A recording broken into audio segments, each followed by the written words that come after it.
Hello and welcome back to the Lincoln Loco 2. Hope you're all doing well today. It's the start of a brand new season and there is plenty of things to talk about, but little time to talk about it. So we need to get through things pretty quickly today's episode. So we need to get straight into it. First of all, the thing that was hanging over our heads from last season, are we in Europe? Have we got European football? The answer is no, basically, and I'm still not 100% sure why. If we go back to last season, we finished 7th, obviously, and that's usually enough to get European football. Liverpool won the FA Cup, which means that the Europa League spot for the FA Cup goes to 6th place, and then Tottenham won the Carabao Cup, which means that the Carabao Cup European place goes to 7th place, which we should have got, but we didn't, because Aston Villa won the Europa League, which gave them a place in the Champions League, and that is why I think we've not got a European place. Now, I think in real life, we would do. I think in real life, if a team from outside the top 7, say Southampton won the Europa League and then West Brom won the Champions League, they both have Champions League places for the next season. I think you would actually have 9 teams in Europe from England, but clearly that's not the case here.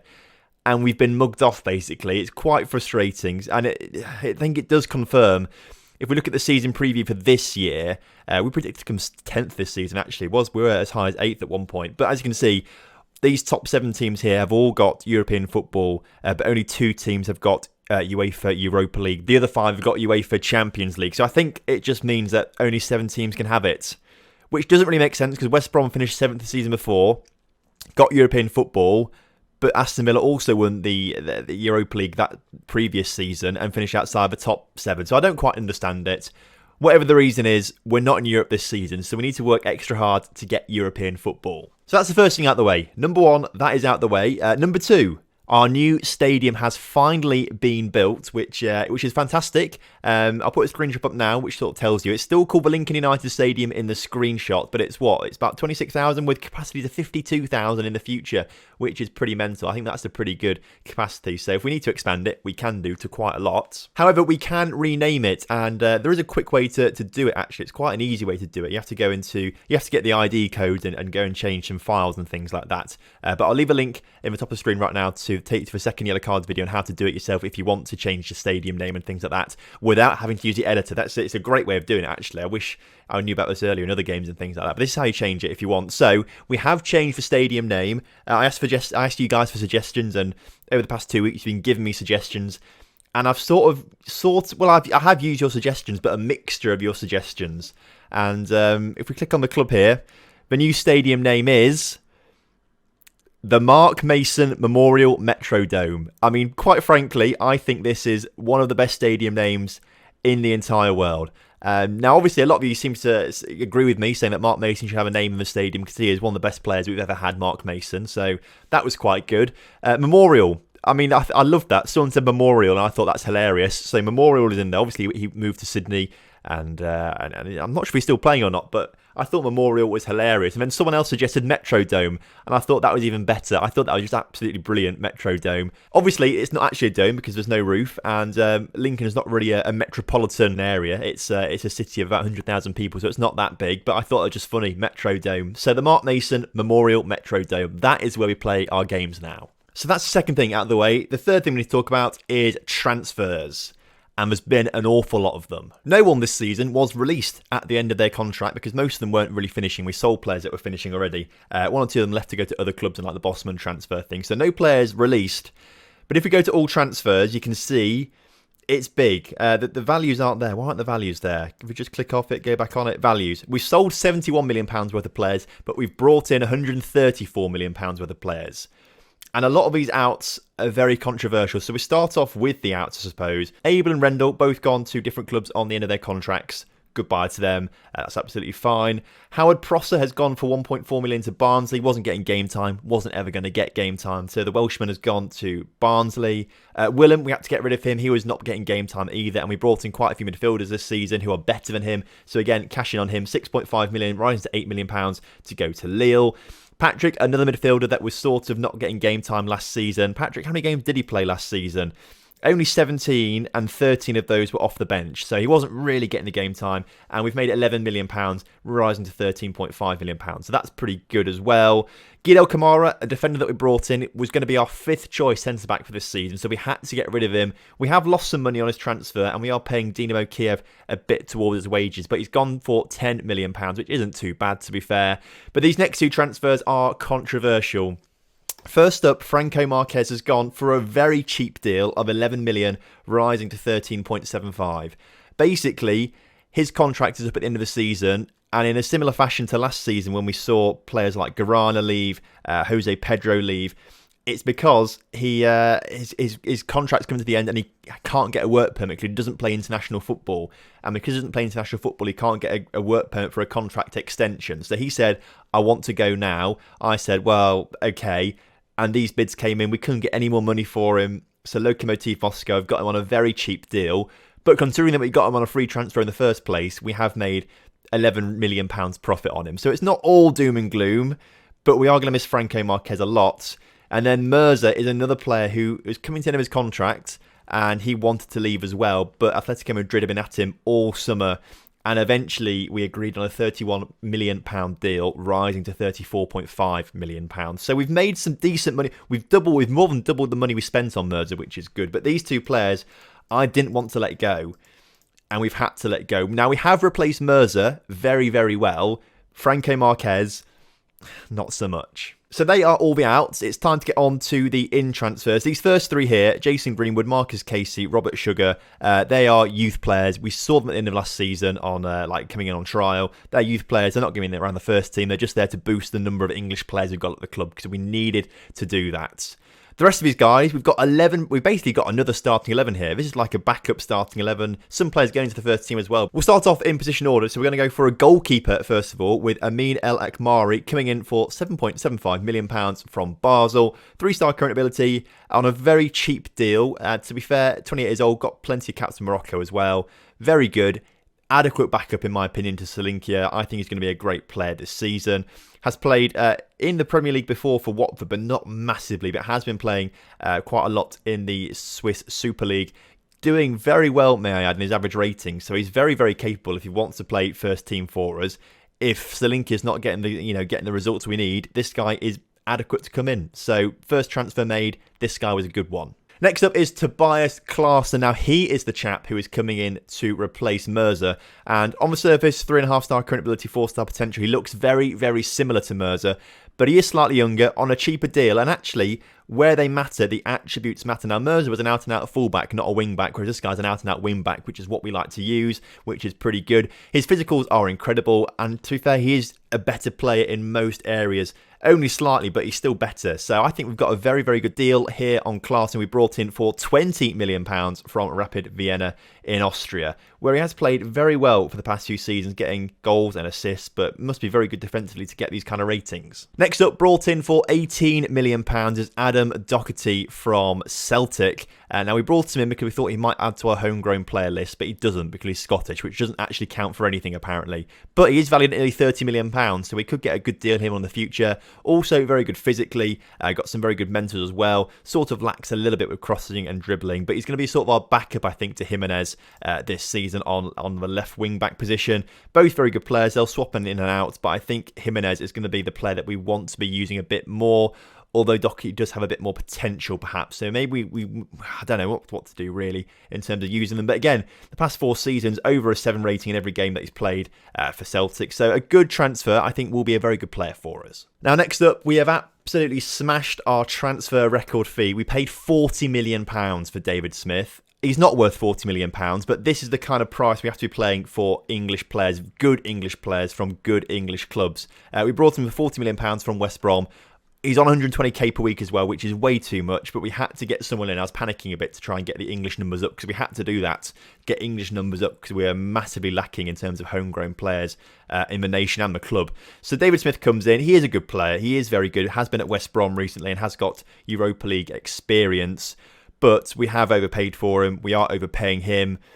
He has got England caps, which do help a little bit, but yeah, he'll be good. He'll be a good player for us, but I'm just a bit bitter about the price we had to pay for him. A much cheaper deal was for Les Payne. He's another centre-back as well, English as well, slightly younger with a bit of potential to grow as well, but only £8 million. He was on the transfer list at Tottenham, and actually, at the very start of the window, we bid for him, thinking he was going to be quite good. Scout Report said 4.5 stars, but then as improved Scout Reports came through saying only 3.5, we backed out the deal because we were going to pay £60 million for him. At 4.5 star, I thought £60 million is a decent offer.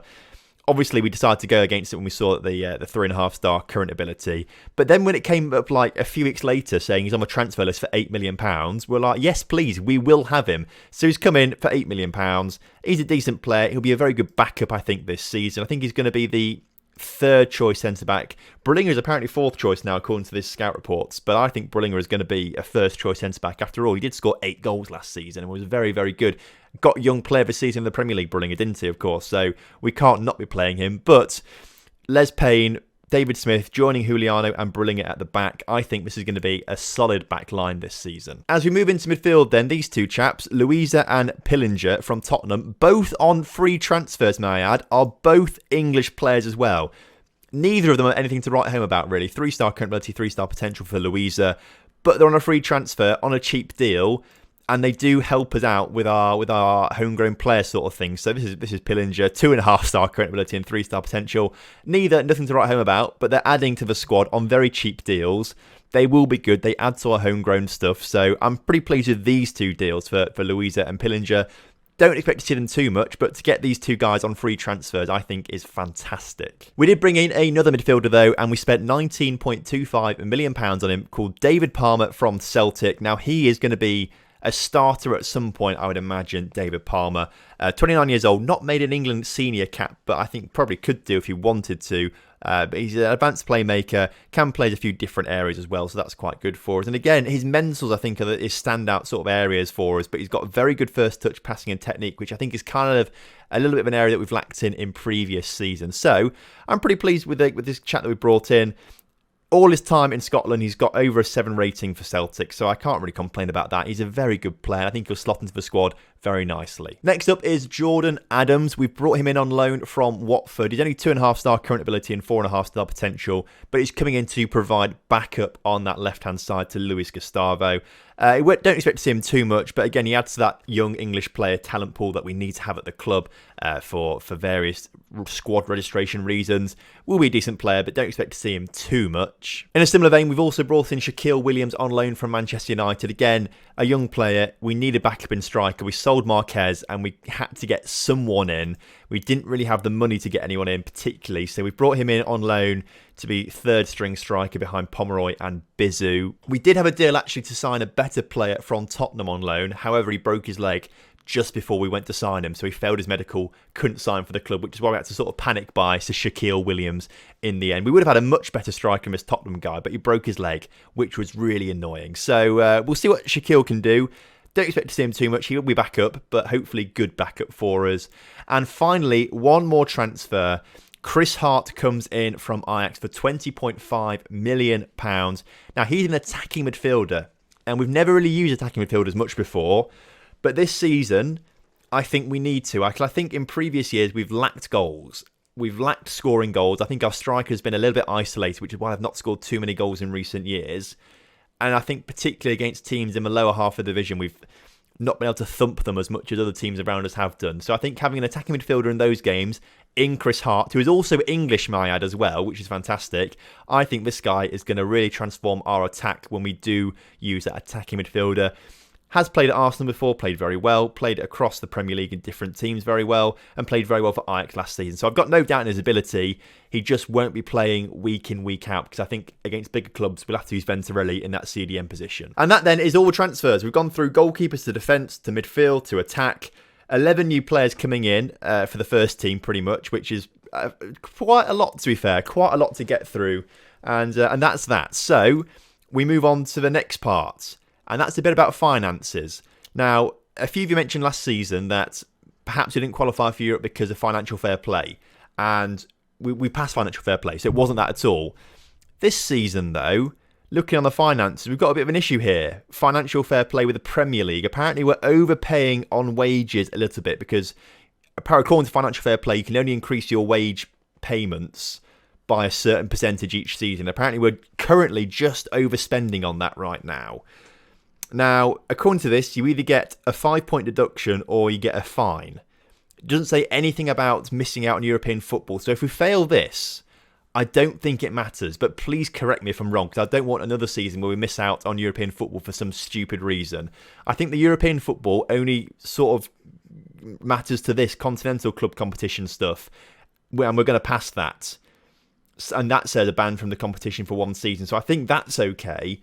I think if we fail the Premier League one, we won't be banned from European football. But please let me know otherwise. And speaking of European football, our first game of the season is against Aston Villa, who stole our European place last season. So they want to get some revenge, and this is the side that is hopefully going to be doing it. So Solinkiet stays in goal with a backline of Jimenez, Smith, Brillinger and Clarton. Now Juliano's on the bench. We'll talk about that in the game. Venturelli in that CDM position with Andreas and Agni ahead of him for a bit of continuity from last season. Gustavo and Chisa stay on the wings, and I can't believe I'm saying it, but this season, Bizu is going to be leading the line for us. And he was our top goal scorer last season, only because he scored 6 goals in the last episode of last season, though. So I'm not really I haven't got faith in him, but he's the best striker we've got apparently, so we've got to give it a go. Right then, kickoff is upon us, and we need to talk about Juliano right now, who has been subject to bids from Barcelona all summer, and I've rejected every single one, and for that reason, he is absolutely fuming with me. Understandably, I suppose. So we have got the option to just, keep rejecting the offers, or we sell him. Now, the price Barcelona are paying is they're basically it's add-ons, a lot of add-ons and things like that. Overall, it'll probably be about £45 million they want to spend on him, sort of thing. As Klaassen puts into Bizu, who scores the first goal of the season. He continues as he finished last season, Bizu, grabbing a goal on the opening day of the season this time, rather than leaving it to like 4 months into the season that he did last time to score a goal. But Klaassen already getting an assist, our new right back, which is absolutely fantastic. And Bizu getting himself on the score sheet. As I was saying, though, about Juliano, about £45 million Barcelona is going to be offering total. Now, it's a lot of money, which is probably, we should probably take that. And considering that we are going to fail, apparently, the financial fair play for the Premier League, I think by getting rid of him, we will pass it because we pay a lot of wages. We pay him about 80k per week. So I think that will solve some of our issues there. The only thing is, he is our best defender, really. So I feel like if we leave him out of the squad for the next 2 or 3 games, if we keep 3 clean sheets in the row, I'm happy to let him go. But if we don't keep clean sheets and we need him, like that, we'll need him, obviously. That was a poor goal to concede, and that's why we need him. Obviously, we can't make any more transfers now either, because the transfer window for us is shut. And if we sold him, I think we would be okay with the 3 centre-backs we've got in Brillinger, Smith and Payne. But having Juliano as our 4th is vital, I think. And I think he's the only player that would go if we were going to sell players. So I can't quite decide what to do. I think if Barcelona offer me like £60 million or something like that, that is a deal I've really got to think about, as we've won a penalty which Bizu is going to be taking. Can he get 2 goals on the opening day of the season? Come on, lad. In the back of the net. It has gone in the back of the net. The keeper did save it. Let's watch this replay of what happened there. I think the keeper pushes it onto the post and it sort of just about bounces in the back of the net. That was unlucky for the keeper there. To be fair, actually, I think it hit the post and then sort of bounced onto the keeper and then bounced on the line that went in the back of the net rather than anything else. I think Bizu pretty much made that perfect. Either way, back in the lead as we approach half-time. That's the dilemma with Juliano, leaving out the squad for now just to see how things go. But he could be going to Barcelona by next episode. So that's the situation with him. Now, interestingly, Daniel Jimenez has just gone down to a 6 rating at left back. Not entirely sure why that's just happened. It obviously means he's doing something quite detrimental. So we may look to take him off soon to bring on Doherty, our new left back. But we've played the first half pretty well. I'm happy with how things are going. Southampton are currently winning like 5-0 apparently as well. Are they winning 5-0 Southampton against Derby? Interesting. So hopefully I think we do play Derby soon actually, so that might be a good test for us as we have a throw-in early in the second half. Venturelli on the ball, into Agni, into Andreas, across to Jimenez, who gets there eventually. Jimenez, he wins the ball back, luckily, because their number 11 can't do anything with it, apparently. Andreas, though, back to Jimenez, who can put the cross in towards Busy for his hat-trick. Doesn't quite get there. Agni, though. Gustavo, back to Agni. Agni, can he slot it through to someone? He doesn't need to. He shoots instead. And Maurice Agni, with his first goal of the season, makes it 3-1 against Villa, who are in the Champions League, may I add, and a Villa side that have won 2 Europa Leagues in a row. If we were in the Europa League this season, I honestly think we'd win it. I honestly think we'd win it, because Villa have done it twice in a row, and we're trouncing them today. It's frustrating. Corner for Villa, though. Are they going to score from it? Not yet, at least, as it's cleared, but only as far as Villa players, who pass it around nicely and do get it in the back of the net. With 35 minutes left to play in today's game. We're still winning, which is good, but we need to be a little bit more careful defensively. So we're going to drop things down to be a bit more defensive, and I think we may take 1 or 2 players off. Right, then, as I say, down to a bit more cautious. We'll take Jimenez off for Doherty, who's going to come on for his full debut. And then, do we want to bring David Palmer on for Andreas, who has played mediocre? So we'll bring Palmer on for him. 68 minutes on the clock, and another highlight for us as we look to build from the back. Now, I'd like to see the new players involved in this, and I'd not like to see us get rid of the ball like that. And Darla's been put through, nearly scores a goal. We've been let off very lightly there. We need to be a bit more focused at the back. Free kick for us. Brillinger, do some magic. Cleared, unfortunately, as Agni now collects that loose ball back to Doherty. Venturelli up towards Luis Gustavo, who can't win it, but Palmer on the ball, our new number 8, into Gustavo. Back out to Doherty, who can whip a ball in. Not quite cleared, but only as far as Venturelli as we come across to the right-hand side of the pitch this time as we try to attack down our right-hand side. Clarkson, already with an assist today, coming forward into Palmer on the edge of the area, into Chisa. Goal has been disallowed for offside. Now, that's probably a narrow margin, but that was a great little move from us, to be fair, involving 2 of our new players. I like the look of that. Luckily for us, though, 4 minutes of added time, 40 seconds to go. I think we are going to be picking up a win on the opening day of the season, which is absolutely magical, especially against Villa, who are becoming a rival of ours, I would say, the past few seasons or so. And I think we're going to be competing with them quite a bit this season, as we've got 15 seconds on the clock. If we can just hold defensively, we should be okay. Please, lads, don't let me down. A few seconds left on the clock. Ball forward is not good. And that is the final whistle. We win away from home at Villa Park, 3-2. Fantastic way to start the season. So Bizzu opening his account this season with 2 goals, already surpassing all expectations. So that's pretty good for him. Hopefully he carries on like this, because we're going to need him this season. Now, obviously, coming very close to FM20 now. Again, if you want to buy a cheap copy of that, link in the description. Lots of information there how to get it really, really cheap. But obviously that's around the corner, and we're not yet in European football or winning a title. And we want to try and get as close as possible to doing that before FM20 comes out. So I want to try and get through this season and the next few seasons pretty quickly. So we're going to really fast forward, I think, and we're going to skip maybe all the way through to the Liverpool-Watford games. I think that could be quite an interesting one. Or maybe through to West Brom and Derby, maybe. I think October, we'll come back in October either way.